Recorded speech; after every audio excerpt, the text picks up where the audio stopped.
함께 저를 따라하겠습니다. 독생자를 주신 하나님의 사랑. 독생자를 주신 하나님의 사랑. 하나님의 사랑은 십자가를 통해 절정에 이릅니다. 세상에 존재하는 사랑 중에 하나님께서 인류를 사랑하신 사랑만큼 크고 위대한 사랑은 없습니다. 아무리 사랑하는 대상일지라도 내 자식을 그 사람 대신에 십자가에 죽어라 이렇게 내줄 수 있는 사랑은 없기 때문에 하나님께서 예수님을 십자가 내주신 이 사랑은 가장 크고 숭고하고 거룩한 사랑인 것입니다.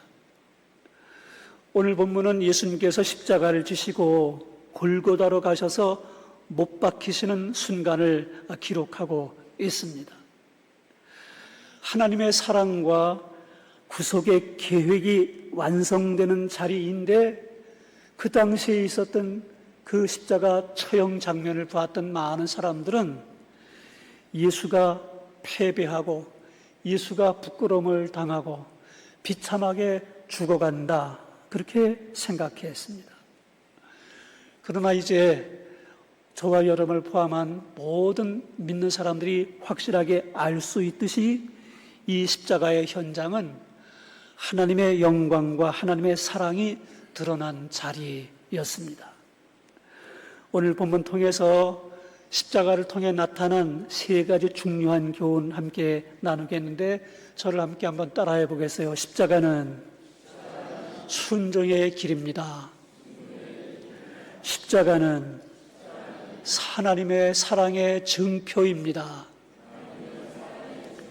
십자가는 새로운 공동체를 세우는 자리입니다. 화면이 좀 늦게 떴는데 십자가는 다 함께 읽겠습니다. 순종의 길, 하나님의 사랑의 증거, 새로운 공동체 세우는 자리입니다. 오늘 본문 요한복음 19장 17절로 18절을 함께 봉독해 보겠어요. 17절 그들이 예수를 맡음에 예수께서 자기의 십자가를 지고 해골 히브리 말로 골고다라 하는 곳에 나가시니 그들이 거기서 예수를 십자가에 못 박을새 다른 두 사람도 그와 함께 좌우편에 못 박으니 예수는 가운데 있더라. 아멘. 예수님께서 못 박히신 장소가 골고다라는 곳이었습니다. 이 골고다라는 말은 굴골렛이라고 하는 히브리어를 음력해서 헬라어로 골고다 이렇게 쓴 거예요. 굴골렛 그게 음력해서 헬라어로 바뀌니까 골고다가 됐고 라틴어로 이 말을 번역하게 되면 칼바리아라는 단어가 되는데 여러분들이 잘 기억하는 갈보리 산 위에 십자가 섰으니 우리 찬양할 때 바로 그 갈보리라고 하는 이름이 발음은 다르나 골고다 또 혹은 갈보리 정확한 히브리 말로는 굴골렛이라고 하는 지명입니다. 왜 이렇게 골고다라는 갈보리라고 하는 단어가 해골, 사람의 머리뼈, 두개골 그런 뜻인데 이렇게 험한 단어로 이 지역을 부르게 됐을까? 두 가지 설이 있어요. 첫 번째는 그 지형이 바위 언덕이 있는 지형인데 그 모양이 마치 해골처럼 생겨서 골고다 언덕, 해골처럼 생긴 바위가 있는 언덕이다. 그렇게 불려졌을 것이다 라는 설이 있고 두 번째는 이곳이 성문 밖의 처형장으로 많은 죄수를 그곳에서 처형하다 보니 해골이 시신을 다 수습하지 못해서 거기에 굴러다니는 그런 연유로 해골의 골짜기 골고다 그렇게 불렀을 것이다 하는 두 가지 설이 있습니다. 어찌됐든 이 해골이라 불리는 골고다에 자기의 십자가를 지시고 예수님께서 그곳에 못 박히시게 된 것입니다. 헬라어 원문에 자기 십자가라고 할 때 그 자기라고 하는 단어가 강조되어 있습니다. 예수님은 자신의 십자가를 지셨는데 인류를 구원하기 위해 하나님께서 계획하신 섭리대로 그 십자가를 지신 것이고, 그 십자가는 당시 로마 처형 방법 가운데 가장 수치스럽고 가장 고통스러운 사형 집행 방법이었습니다. 그럼에도 불구하고 예수님은 이 십자가를 피하지 않으셨습니다. 하나님의 뜻을 순종하기 위하여 수치스럽고 고통스러운 십자가인데도 불구하고 온전히 묵묵히 그 십자가를 지심으로 하나님께 순종하고 계신 것을 볼 수가 있습니다. 예수님께서도 우리에게 이렇게 말씀하신 적이 있어요. 아무든지 나를 따라오려거든 자기를 부인하고 날마다 제 십자가를 지고 나를 따를 것이니라 하신 말씀이 있습니다. 예수님께서 자기의 십자가를 지신 것처럼 예수님을 믿고 따르는 우리 모든 성도들에게도 자기의 십자가가 있다는 것입니다.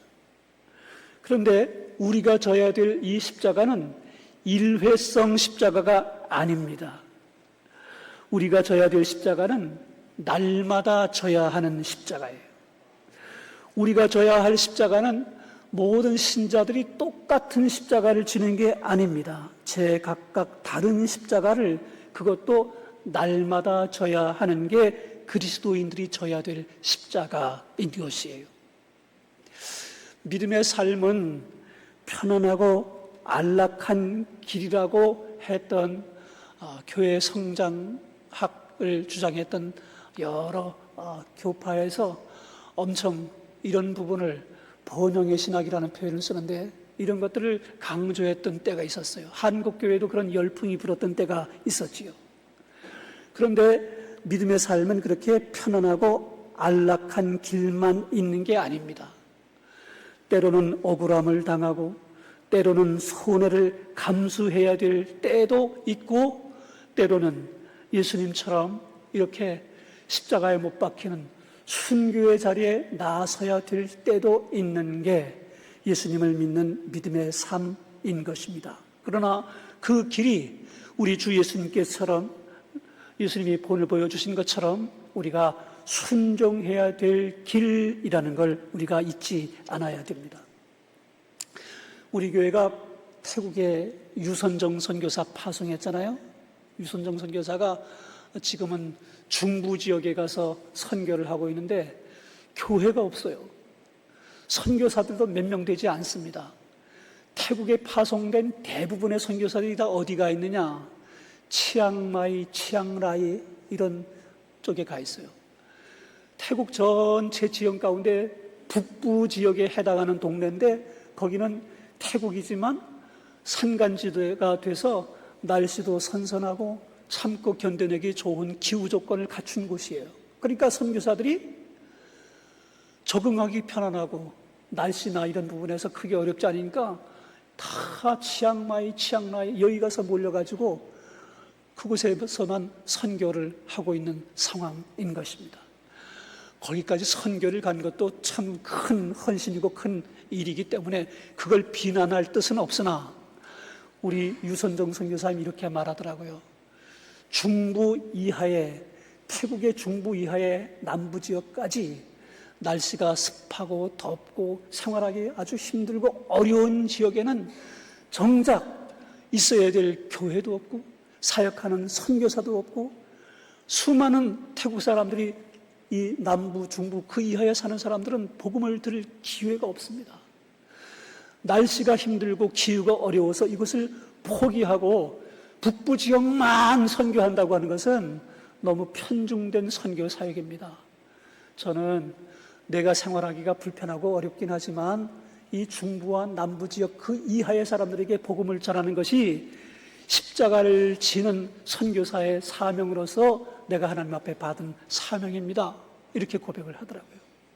여러분 유선정 선교사님 꼭 기억하시고 기도해 줄 수 있기를 주의 이름으로 부탁을 드립니다. 여러분, 십자가를 지는 삶, 우리의 삶 가운데에서 괴롭고 힘들고 고통스럽다고 외면하는 게 아니라 내가 그 길이 내가 가야 할 길이라면 묵묵히 우리 주 예수님처럼 순종하며 나아가는 게 바른 그리스도의 삶이라는 걸 꼭 마음에 새길 수 있게 되길 주의 이름으로 축복합니다. 아멘. 우리의 삶 속에 십자가가 많습니다. 어떤 사람은 안 믿는 남편이 십자가래요. 어떤 때는 왼수 같대요. 사실 십자가라고 표현할 만큼 남편들이 잘 말 듣지 않는 그런 분들도 계신 게 사실이고, 사실 그런 부분도 십자가로 여기고 힘껏 기도하고 끝까지 복음 전할 수 있도록 힘쓰고 애써야 될 줄로 저는 믿습니다. 가정에서 어떤 분들은 자녀들이 자기 십자가래요. 말이 안 통한대요. 한마디만 하면 10마디 하고 조금만 좀 지식적으로 얘기하면 그냥 삐쳐서 방에서 나오지 않고 도저히 자기 자녀들을 어떻게 할 도리가 없다는 그런 분들도 만난 일이 있습니다. 어떤 분들은 직장에서 자기가 맡고 있는 일이 십자가라고 그래요. 내가 맡기에는 너무 과중한 양의 업무를 제게 맡기시고 위에서는 실적을 요구하는데 내가 감당해내기가 여간 어렵지 않습니다. 그런 분들이 계시더라고요. 기도하고 때로는 울기도 하고 어떤 경우에는 정말 내가 사표를 내던져야 되나 그런 때도 있지만 그럼에도 불구하고 한 주 한 주 견뎌내고 있다는 이야기를 들었어요. 여러분, 교회를 섬기는 것도 마찬가지입니다. 내가 맡고 있는 교회학교 교사직, 성가대, 기관장으로서의 남녀전도회를 맡고 있는 이 모든 부분들이 다 하나님 앞에 우리가 감당해야 될 내 몫에 채워진 십자가라는 걸 생각하고 우리 주 예수님처럼 순종하고 묵묵히 나아갈 수 있는 저와 여러분 모두가 다 될 수 있기를 한 번 더 부탁드립니다. 아멘. 성경 본문 요한복음 19장 19절로 24절의 본문을 함께 봉독합니다. 19절. 빌라도가 패를 써서 십자가 위에 붙이니 나사렛 예수 유대인의 왕이라 기록되었더라. 예수께서 못 박히신 곳이 성에서 가까운 고로 많은 유대인이 이 패를 읽는데 히브리와 로마와 헬라말로 기록되었더라. 유대인의 대제사장들이 빌라도에게 이르되 유대인의 왕이라 쓰지 말고 자칭 유대인의 왕이라 쓰라 하니 빌라도가 대답하되 내가 쓸 것을 썼다 하니라. 군인들이 예수를 십자가에 못 박고 그의 옷을 취하여 네 깃에 나눠 각각 한 깃씩 얻고 속옷도 취하니 이 속옷은 호지 아니하고 위에서부터 통으로 짠 것이라. 군인들이 서로 말하되 이것을 찢지 말고 누가 얻나 제비 뽑자 하니 이는 성경에 그들이 내 옷을 나누고 내 옷을 제비 뽑나이다 한 것을 응하게 하려 함이로라. 군인들은 이런 일을 하고. 빌라도는 예수님의 십자가 위에 나사렛 예수 유대인의 왕이라는 패를 붙였습니다. 히브리어로, 로마어로, 헬라어로 붙였습니다. 유대인들이 반발했어요. 유대인의 왕이 아닙니다. 그 죄패를 다른 말로 바꿔주세요. 그렇게 반발했지만 빌라도는 그대로 두었습니다. 세상의 권력자인 빌라도가 원치 않게 예수님의 참된 정체성을 히브리 말로, 헬라 말로, 로마 말로 당시 온 세계가 다 읽을 수 있는 말로 이 패를 써 붙여서 예수님의 참된 정체성을 드러내게 된 것입니다. 군인들이 예수님의 옷을 제비 뽑아 나누는 장면은 시편 22편 18절의 말씀을 그대로 이루는 사건입니다. 하나님의 말씀이 십자가 앞에서 한치의 오차 없이 그대로 성취되고 있는 것을 볼 수가 있습니다. 사람들이 보기에 예수님이 철저히 모욕당하고 버림받는 것처럼 보였지만 이 순간이야말로 하나님의 사랑이 가장 강력하게 나타난 순간입니다. 우리의 죄와 수치를 대신 지시고 우리를 의롭게 하기 위하여 우리를 하나님의 자녀로 구별할 수 있기를 위하여 십자가를 지신 것입니다. 여러분, 우리가 전도하게 될 때 전도 구절로 만나는 전도 대상자들에게 하나님이 당신을 사랑하십니다, 이런 표현들 써보셨지요? 한 번도 안 써보셨어요? 전도를 한 사람들은 써봤을 거예요. 하나님이 당신을 사랑하십니다, 이런 표현들을 우리가 전도 처음 시작하는 멘트로 우리가 많이 사용했는데, 사실은 이 말은 그 사람도 사랑하지만 저와 여러분에게 먼저 확인되어야 될 중요한 신앙 고백이에요. 하나님은 나를 사랑하셔서 예수님을 십자가에 피를 흘리고 돌아가시게 못 박히도록 내주신 것입니다. 십자가에 못 박히신 그 사건이 하나님이 나를 사랑하시기 때문에 하나님의 특별한 사랑으로 나를 사랑하여 이 일을 이루신 거예요. 옆에 있는 분들 한번 얼굴 바라보시고 이렇게 함께 같이 함께 고백하겠습니다. 나는 하나님의 사랑을 받는 사람입니다. 다 함께 한번 서로를 바라보시고, 나는 하나님의 사랑을 받는 사람입니다. 여러분, 하나님이 당신을 사랑하십니다. 마땅히 우리가 복음을 전할 때 해야 될 중요한 복음의 한 원리이기도 하지만, 하나님이 나를 사랑하셔서 나를 위해 십자가에 예수님을 내주셨다고 하는 이 확신을 내가 먼저 가져야 되고, 이 사랑을 내가 깊이 깨달아야 하나님 앞에 믿음의 삶을 사는 사람으로서 내 바른 정체성을 구비한 사람입니다. 아무리 이 세상에서는 나를 돌아봐 주는 사람이 없는 것 같아도 하나님은 나를 돌아봐 주시고 나를 특별한 사랑으로 자신의 아들을 십자가에 죽도록 내주기까지 나를 사랑한 하나님의 특별한 사랑을 받는 대상이 바로 나 자신이다. 이걸 확신할 수 있는 저와 여러분 될 수 있길 주의 이름으로 축복합니다. 아멘.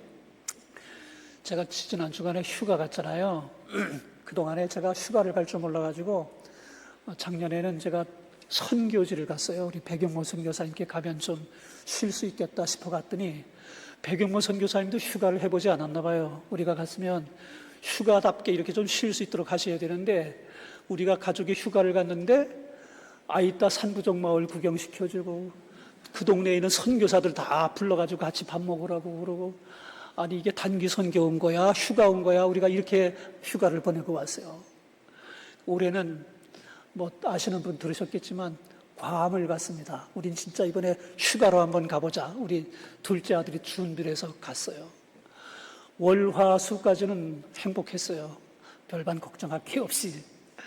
우리 손자를 제가 엄청 사랑하잖아요. 하나밖에 없는 손자라. 그래서 그냥 우리 손자가 수영하자고 그러면 수영하고, 장난감 사고 싶다고 그러면 장난감 사주고, 업어달라고 하면 업어주고, 제가 원하는 대로 내가 다 해줬더니 45살, 우리나라 나이로 7살인 우리 손주가 저한테, 할아버지, 이번 휴가는 내 인생 최고의 여행이에요, 이렇게 말을 했어요.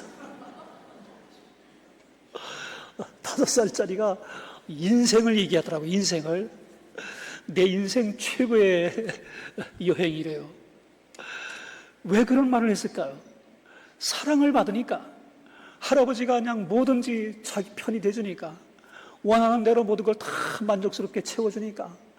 사랑을 받는다는 건 그 꼬맹이, 그 뭐 5년밖에 살지 못한 놈이 무슨 인생을 알겠습니까? 그런데도 불구하고 내 인생 최고의 여행이라고 그렇게 저한테 고백을 하더라고요.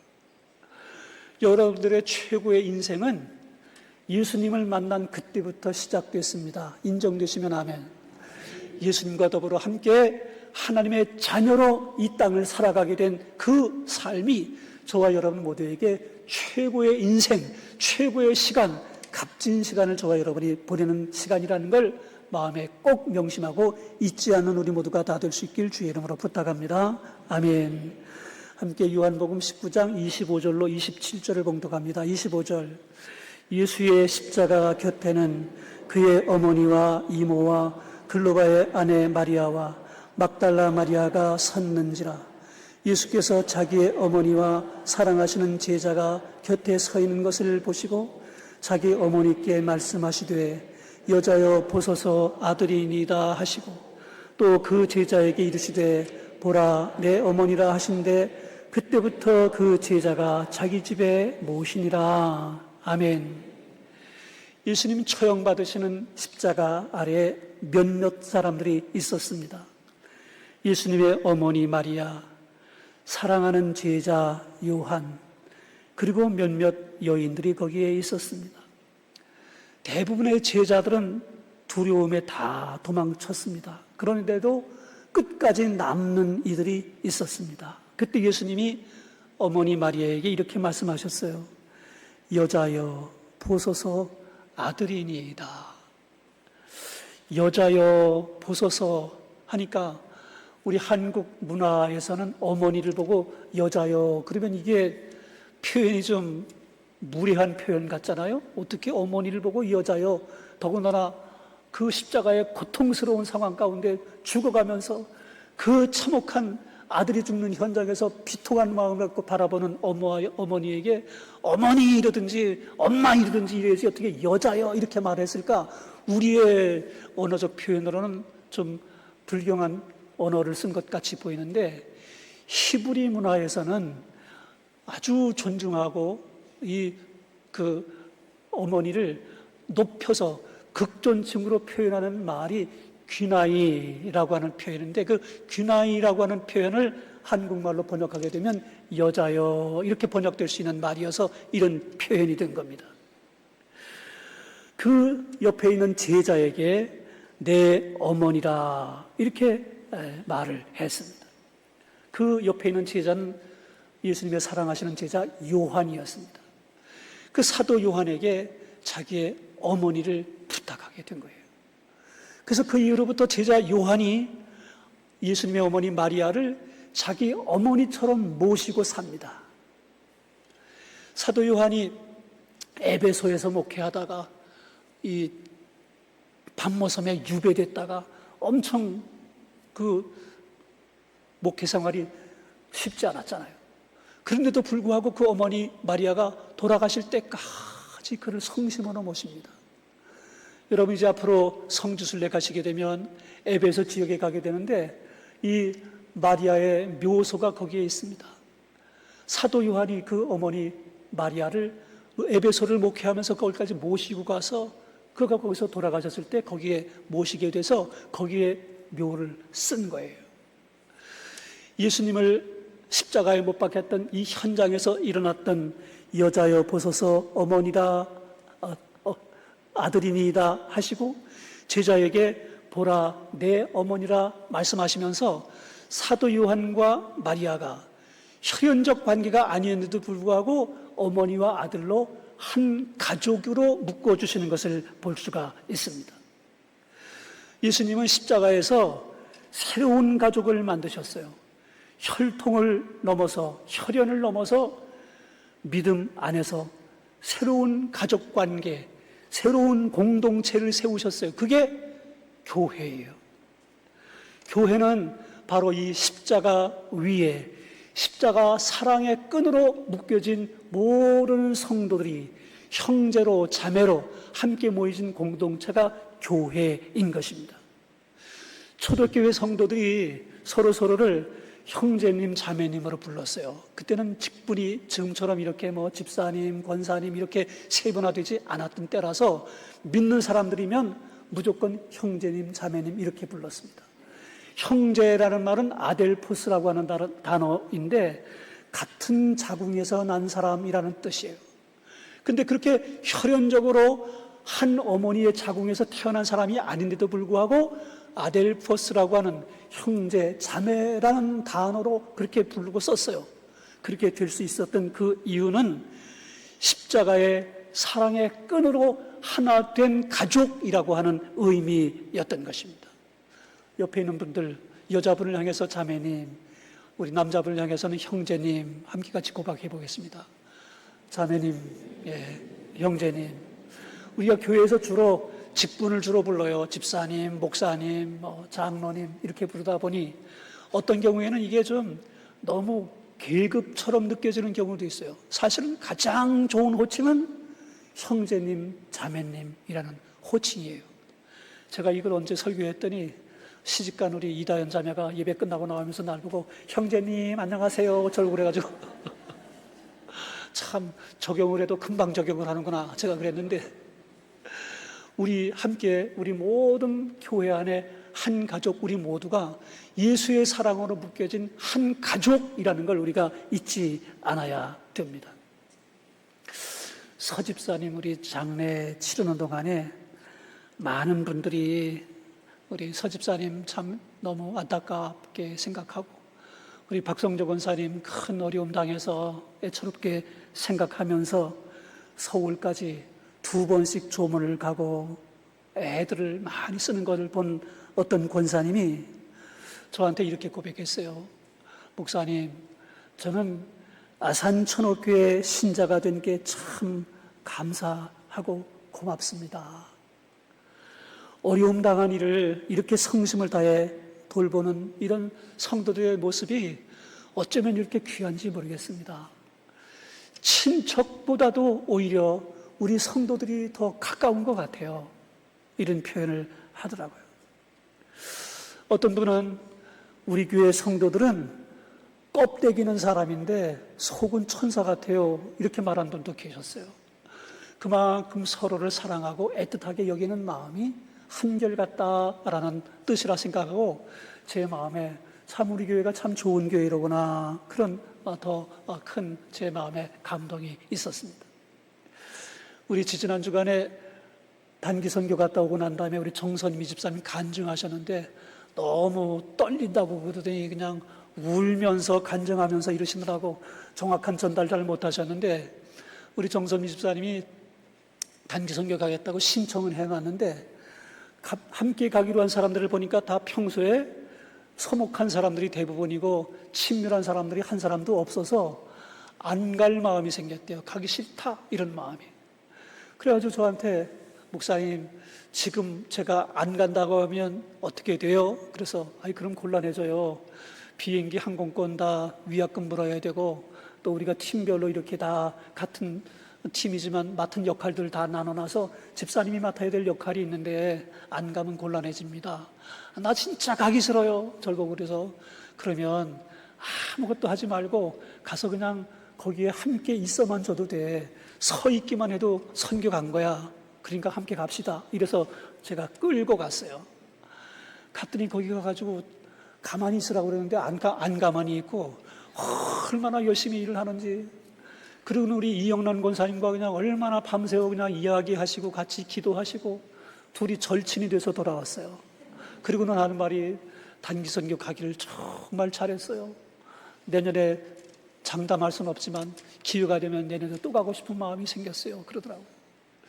여러분, 우리가 그리스도 안에서 한 가족, 한 형제 자매로 묶여질 수 있게 한 그 놀라운 사건이 예수 그리스도의 십자가 사건인 것입니다. 여러분, 오늘 말씀 정리하면 십자가는 순종의 길입니다. 나의 뜻 내려놓고 하나님 뜻을 따르는 길이에요.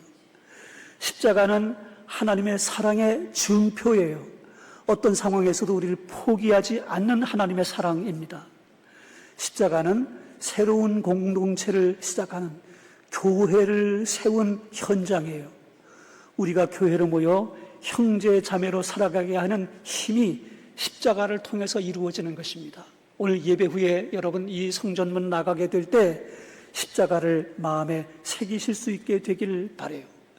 가정에서 작은 희생으로 주님의 사랑 드러내고, 직장에서는 정직과 성실로 순종을 나타내고, 교회에서는 서로를 한 가족처럼 섬기며 살아가는 우리 모두가 돼서 주의 뜻을 이루어드리는 아산천옥교회가 될 수 있길 주의 이름으로 축복합니다. 아멘.